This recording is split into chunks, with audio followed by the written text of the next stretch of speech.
Idén harmadik alkalommal látogatott hazánkba Nick Vujicic, aki a világot járva beszél életéről, hitéről, és bátorítja az embereket azzal, hogy ha Isten neki, akinek nincsenek végtagjai, tudott értelmet adni az életének, akkor mindenkinek tud, akinek nyitott arra a szíve.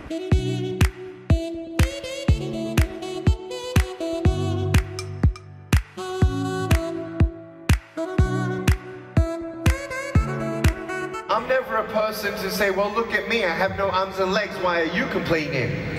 Soha nem azt szoktam mondani, hogy nézd rám, nincsen kezem, nincsen lábam, hát akkor most hogy is van ez? I'm not that person, but I'll tell you that I want you to know that through the ups and downs that there is hope in your life. Nem, de azt igenis mondom, hogy amikor az élet fönt van, vagy lent, akkor is reménységed lehet. I look up to the sky.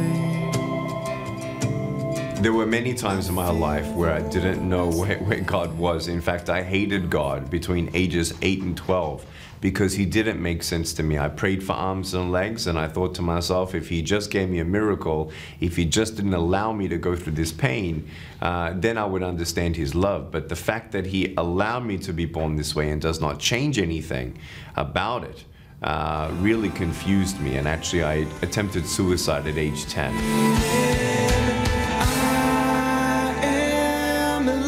You know, when I was born, my parents actually had no idea that I was going to be born this way.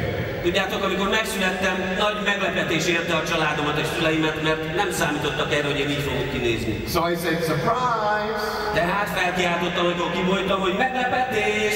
Meglepetés!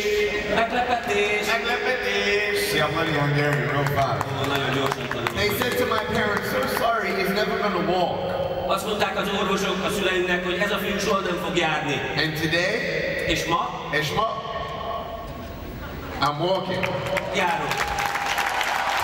Faith is believing what God says, despite what we know, despite what we see, and despite what we feel.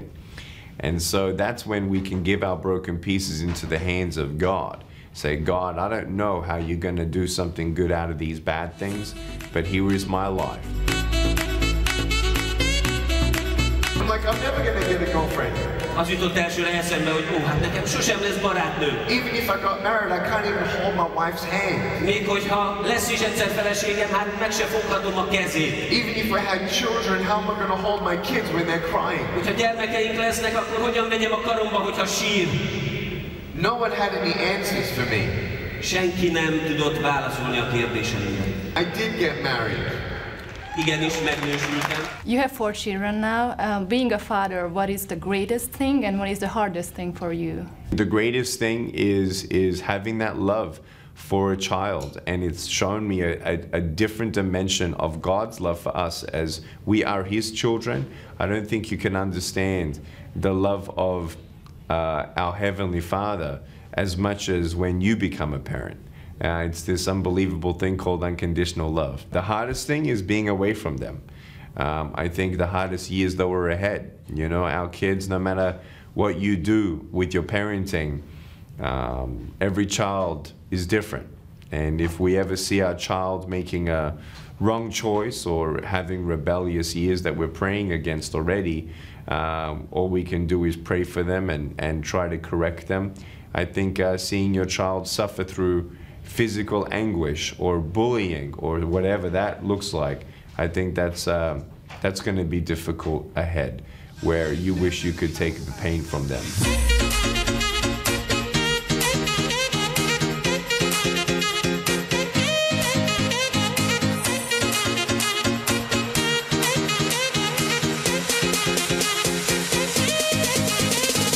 When I look at people, És amikor az embert nézem, I don't look at their body. az embereket nézem, nem a testüket nézem, I look at them in their eyes. hanem a szemükbe nézek. Because when you look at people in the eyes, Mert amikor a szemébe nézel az the embernek, eyes are the windows to your soul. a szem a lélek tükre, What you see on the outside amit külsőleg látsz, is just the outside. ez csak a külső. The inside I have a soul, spirit, and mind. Ott belül van lelkem, van szellemem, van elmém.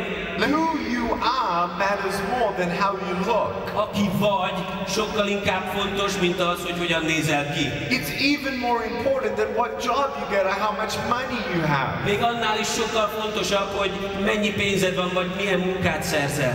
I can accept myself for who I am and even laugh at myself in a humble way and not in a nasty way, obviously, then we all can look at life a little bit more on the brighter side. And mostly my interactions with people is I realized the more that they quickly see that I accept myself, the quicker they accept me as well. And then I also can challenge them that if I accept me for how I look, then why don't you accept yourself for how you look?